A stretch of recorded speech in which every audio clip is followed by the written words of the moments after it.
Delhi liquor policy కేసులో కేజ్రీవాల్ను CBI arrest చేసింది. ఇవాళ ట్రయల్ కోర్టు ముందు కేజ్రీవాల్ను హాజరుపరచనుంది. ఉదయం 10 గంటలకు ట్రయల్ కోర్టు ముందుకు తీసుకెళ్లనుంది.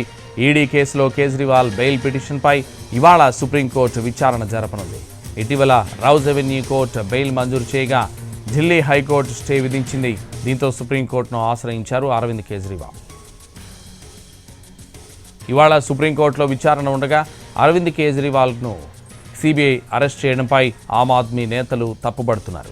మార్చి 21న కేజ్రీవాల్ను ఎన్ఫోర్స్మెంట్ డైరెక్టరేట్ అరెస్ట్ చేస్తే ఎన్నికల దృష్ట్యా సుప్రీంకోర్టు జూన్ 1 వరకు ఆయనకు మధ్యంతర బెయిల్ మంజూరు చేసింది.